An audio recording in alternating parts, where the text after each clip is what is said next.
I'm Elliot Chodoff, and welcome to Conflict Uncovered, your go-to podcast for in-depth analysis on the complex and dynamic conflicts shaping the Middle East, Israel, and the world. Join us as we delve into the latest developments, historical contexts, and the geopolitical forces at play. We bring you the insights you need to understand the issues that matter most. Stay informed, stay engaged, and uncover the truths behind the headlines. Hi, and welcome to Conflict Uncovered. I'm Elliot Chodoff. With me is my friend and colleague, Zev Uslan. What I want to deal with today is the move into the 21st century and the goings-on of the first decade. I don't know if we'll cover all of the topics in one discussion, but I want to lay them out because there are sort of four landmarks, if you will, that or milestones that will continue along our path to October 7th. The first is the Israeli withdrawal from Lebanon. We talked about that a bit, but I want to revisit it in terms of looking forward from it. The second is the outbreak of what is often, in my opinion, misconstrued as the Second Intifada. I refer to it as the terrorist war that broke out in the fall of 2000. And going beyond that to the withdrawal, disengagement from Gush Katif and the other Israeli towns, villages, and military installations in Gaza in the summer of 2005. And finally, with the Second Lebanon War of the summer of 2006. To a great extent, all of these are related, although the relationship is not obvious, other than the obvious, our enemies being our enemies. So I want to go back and revisit the Lebanon withdrawal just briefly, because it sets a certain sort of pace for what's going into the rest of the decade. Israel had gone into Lebanon in 1982, drove Arafat and Fatah out. Hezbollah was on the ascendant, connected, unconnected, but it should be clear that Hezbollah was established by the Khomeini regime before the Israeli invasion in 1982. It filled a vacuum that we created in driving Fatah out. In other words, inadvertently facilitated some of it. But by the 1990s, we were fully engaged with Hezbollah in South Lebanon, as echoes of where we are today in the spring of 2026, having established a security zone, something that I always refer to as an insecurity zone, and having done then essentially what we're doing now in Gaza and in Lebanon, once again inadvertently, but it's built into the context. When an army stops moving and settles into positions, it hands the initiative over to the other side. It's a truism. You either have the initiative or they have the initiative, and when you're sitting, they have the initiative. And in the course of the decade of the 90s, Hezbollah showed a very sharp learning curve with a lot of help from Iran. And by the end of the 90s, the security zone, or as I said, the insecurity zone, was showing its weaknesses, and the decision was made to withdraw back to the Israeli border. This is a bare bones history. Ehud Barak, who was the prime minister, had a doctrine. I've mentioned this before. I'll say it again. We're here and they're there. We've pulled back to the border and they're on their side. We won't bother them and they won't bother us. And this is the spring and going into the summer of 2000. there's a great sigh of relief in Israel among the population, and for good reason. Lebanon was over a decade, almost 2 decades, of stress on the population. The regular army had its units in there.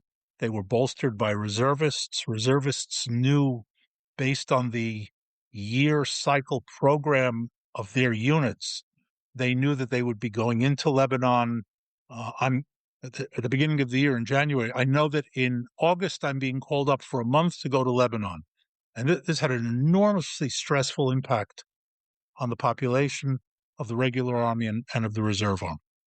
And when I say the population, I'm talking about their families more than the soldiers themselves. Now, the actual casualty rate wasn't that high, but it didn't matter. Lebanon was known correctly to be a dangerous place. So once again, a great sigh of relief. The withdrawal story in and of itself, I'm not going to go into.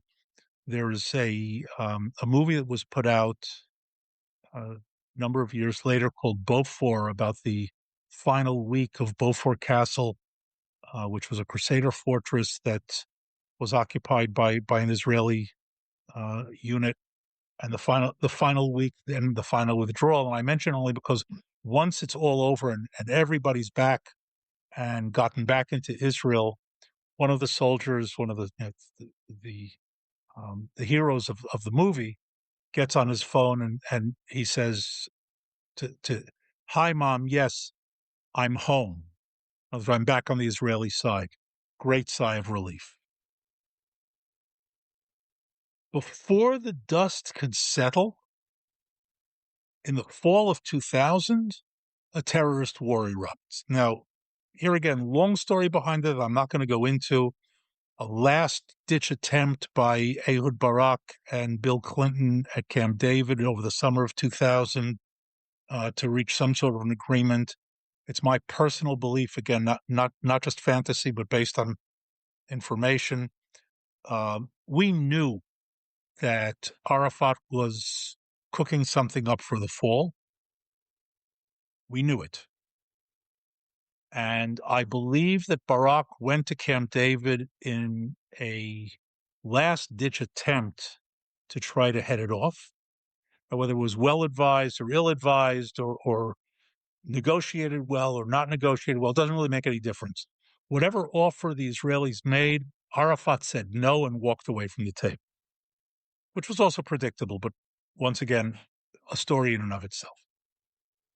And then the war breaks out, ostensibly because Ariel Sharon went up to the Temple Mount. In fact, we know that it was well planned in advance, and they admitted to that months later. Of course, by that point, the Ariel Sharon going to the Temple Mount, triggering it, was built into the narrative. It's still in the narrative. Totally false. A year later, 9/11 happens. And the immediate aftermath of 9/11, a massive wave of suicide terrorism hits Israel as an ongoing continuation of this terrorist war. And here I want to focus on just that point for a moment, because that period from 2000 until the spring of '02, just after Passover, is remembered as the period of suicide attacks, when in fact the mass wave of suicide attacks only begins after 9/11. There were a couple of major ones prior to. Is there an obvious correlation to the two? Yes. Is there a yes, strategic correlation to the two? It's copycat.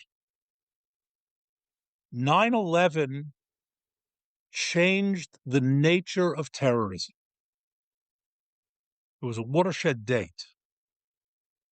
Terrorism up until 9/11 had been essentially a method of demonstrative violence in order to coerce a population to have an impact on its government. Now, it never worked. Let's start with that. But the theory was, I forget who who the quote was, but kill one, scare 1,000. So that's why I call it demonstrative. Obviously, the victims were victims, but it was demonstrative. 9/11 was destructive. In other words, it was real war destructive. It was an attack on the order of magnitude scale of Pearl Harbor. Okay. So it wasn't blowing up a bus. It wasn't the Boston Marathon. It wasn't shooting up a nightclub. And I want to be clear, I'm not belittling any of those or denigrating any of those. This was a real military level attack on the United States, which, by the way, thanks to the incompetence of the terrorists, didn't do anywhere near as much damage as it could have. If we're on the subject for a moment, and I always believe in measuring attacks not just by what they accomplished, but what they could have accomplished ultimately. They could have Right? gone into the Pentagon. Before we get to the Pentagon, okay, I don't believe in the no blood, no foul rule. I believe that every attack, not just terrorist, every attack should be treated as if it succeeds, even if it fails. But if we look at what's happened on 9/11, they planned to hijack 6 planes. They hijacked 4, and of those 4, they have 2 hits, a near miss, and a total loss. The 2 hits, obviously, in the World Trade Center, and the 2 hits on the World Trade Center are in the wrong place at the wrong time. Had they gone in 20 stories lower or 30 stories lower, 2 hours later, they would have killed tens of thousands of people. I mean, that close. Remember, the first plane went into the first building of the Trade Center at 8:45 in the morning. The building was virtually empty. Had they gone in at 11 o'clock, there would have been 30,000 people in those buildings, or 40,000. Had they gone in 20 or 30 floors lower, they not only would have trapped more people above the hit, but the buildings would have come down faster. Now add the Pentagon to that, and add the 4th plane, whatever it was aimed for. I thought it was the White House, actually. Again, there's speculation. Leave that for a moment. White House, Capitol, it doesn't matter. It missed. It was a loss to them. So we have a horrific attack that had enormous potential to do more damage. And every terrorist in the world now turns around and says, whoa, I could be Muhammad Atta. And the analogy that I gave at the time, and I still do in my lectures, of the looking up to the all-star, if you will. I'll give you an American analogy. How many Little League ball players become Major League ball players? How many, right? Elliot? Infinitesimal. How many Little League ball players imagine themselves as Major League ball players when they step up to bat at the plate? Everyone. Every single one. That's right. So this sets a bar, and it's a copycat bar, and we begin to see it. And we see it into January, February, March of 2002. With the casualties on the Israeli side mount, and with the beginning of the war, the first thing that happens is that the forces that were holding the Lebanese border are withdrawn and replaced by others whose job it is not to guard the border. Now, here also, I want to be very, very clear. Borders are held by infantry. That's what infantry does. It holds ground. It's its job. It takes ground, it holds ground. It's a simple game, really. The infantry was withdrawn to the center of the country because that's where the fighting was, and to Gaza. That's where the fighting was. In their place were put engineer units, tank units, crews from tanks operating as infantry, artillery crews operating as infantry. Wonderful, wonderful soldiers. Do not misunderstand. But just as I have absolutely no idea how to drive a tank,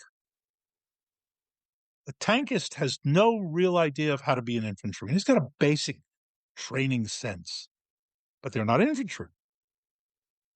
And the northern border is essentially abandoned as Hezbollah begins its attacks already in 2000. I even wrote a very short piece back in the day called Ignoring the North and how it was going to come back and haunt us. Because here again, I can understand the error. In analysis, you can say, okay, I think it's a good decision. I think it's a bad decision. And if it's a bad decision, you can say, I know where this bad decision came from. Bad decision doesn't necessarily mean stupid decision. It wasn't stupid. It was a perfectly reasonable bad decision, which was we need to protect Tel Aviv and Jerusalem and Netanya and Herzliya and those places in the center of the country. And the north is up there. You've got a few kibbutzim and moshavim and towns along the border, and it's far away. And anyway, they didn't vote for us.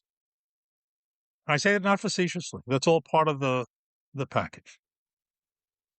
Now, when we pulled out of Lebanon, as will happen later when we pulled out of Gaza, it was said, by the way, this goes back to Oslo. They asked Yitzhak Rabin when they started arming the Palestinian police, what happens if they turn their guns on Israel? And his answer, I will never forget. I'll even try to repeat it in his voice. That will be the end of them. 1993, 94. The same thing when we pulled out of Lebanon. What if they start shooting across the border? Well, then we have all the justification to go back in and smash them, said Ehud Barak. Except that with all the army fighting in Gaza and around Judea and Samaria, there was no army to go into Lebanon. Lebanon was put on a back burner. Now, what do you do under those circumstances? You lie. The system lied. There were rockets being fired into Israel from Lebanon in 01 and 02 and 03. And there was no army up there to do anything about it.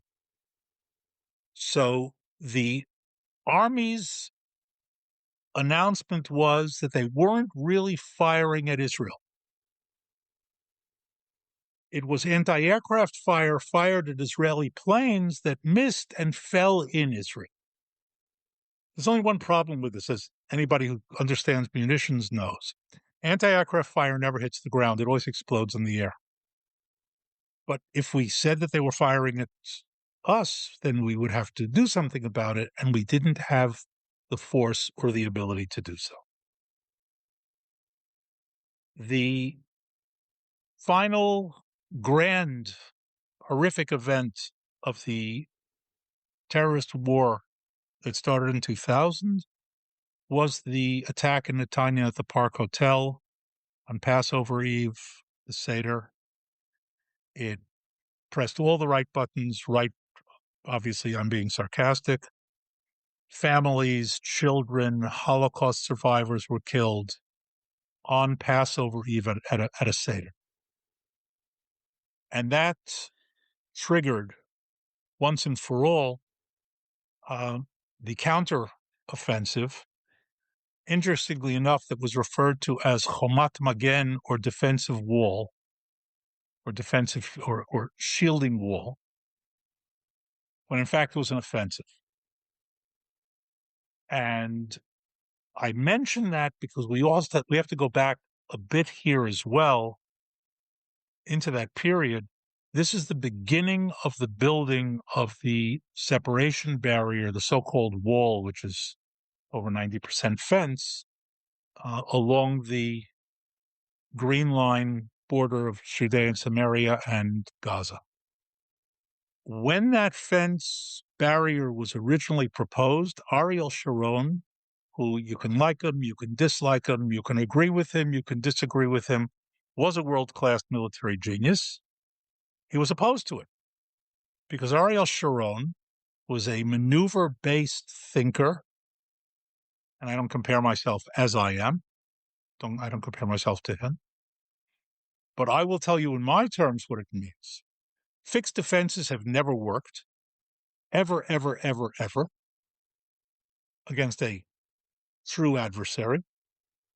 And they have a common historical chronic impact on the sides, on the groups on the two sides of the fence. And this is going to connect directly to October 7th.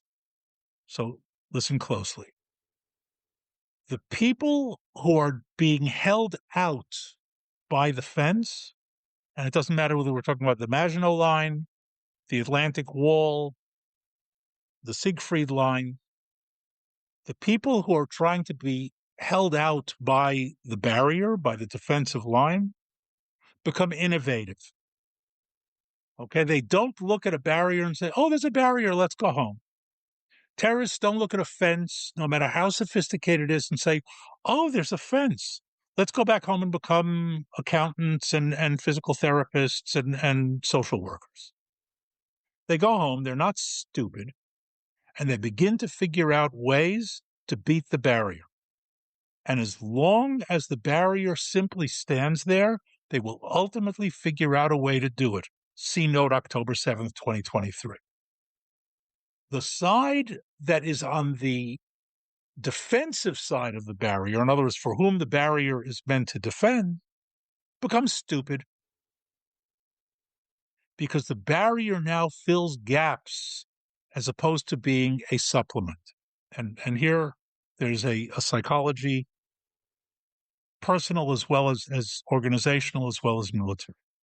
It starts with we have X amount of force and we are now adding a barrier which now increases our defensive capability. Okay, that's fair. Over time,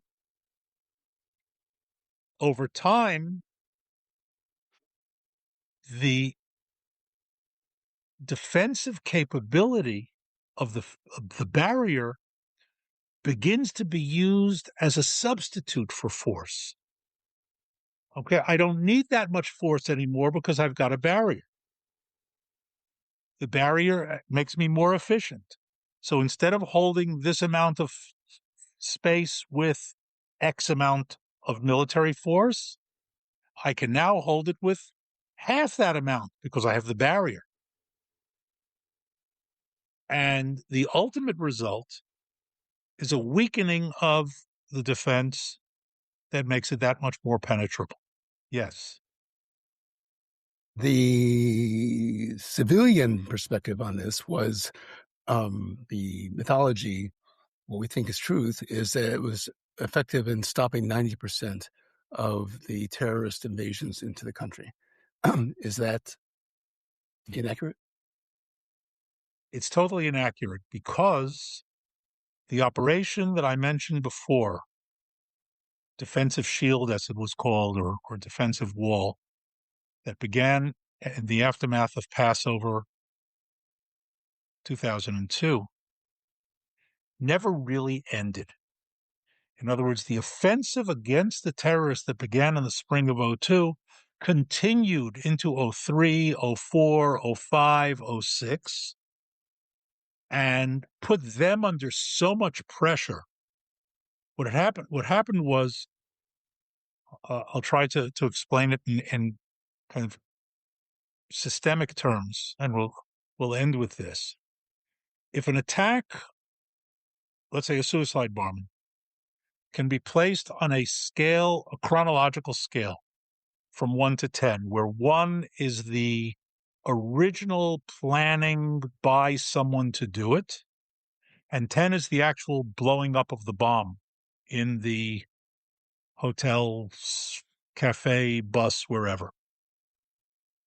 With the barrier, we had been stopping it, or before the barrier, we had been stopping it essentially at when we did stop it, at 7, 8, 9. And one of the things that I've taught also in American law enforcement, once the terrorist gets on the bus with the bomb, he wins. All you can do at that point is mitigate damage. What happened with the offensive in the spring of 2002 is that we began thwarting the attacks at 2, 3, and 4 on the chronology. Breaking up the cells, intercepting the materials, killing the bomb makers, and the like, driving the leadership into hiding, which made it very, very difficult for them to organize. A suicide bombing is a very complex operation, which is, by the way, why we've seen, first of all, out of Gaza, why we started to see rockets. The original rockets out of Gaza, the so-called Qassam rockets, were a response to the success of Israeli counterterrorism in stopping suicide attacks. The other thing that we've seen, and we're seeing it up until this day, are the one-offs, the knifing, using a car, 2 guys with a rifle. Virtually impossible to stop that, because somebody wakes up in the morning and says, I'm going to drive my car into a bunch of Jews. How are you going to stop that? Other than on the spot. So that is the primary reason that suicide bombings basically went out of vogue. The barrier itself had very, very, very little impact on it. I won't say none, because everything has some. But that was not the real issue. So I'm going to stop here, because next time I want to go into the Gaza question directly, including the withdrawal disengagement of 2005. But here I'm going to throw a teaser in. When that operation was happening in Judea and Samaria in 2002, Chomat Magen, which included the Battle of Jenin, that was the so-called massacre that never happened. One of the early events they made a claim, the world picked up on it, the world press picked up on it, replicated it, and then with investigation, it was like, oh, but it never happened. I was called to Gaza during that period, and was involved with a colleague in writing the defensive order for the Gaza division in Gush Katif in 2002. So what I want to do next time is pick up from there and take us through the withdrawal and what that means and how it came about, because while the withdrawal does not bring us directly to October 7th, the thinking that takes us there and the situation that takes us there is part of the story on the path. Elliot, I want to thank you, because from 10,000 miles away and now from ground level, the well-intended superficial understanding of this is dramatically different than the deep dive that you're doing here. And it's almost iconoclastic. It breaks stereotypes and breaks simplistic thinking, and it takes it to a great depth and a level of complex thinking and understanding and history. Thank you very much. My pleasure. Again, as always. Okay, we're going to wrap on that. To our listeners, as always, thanks for being with us. Stay safe. Stay engaged.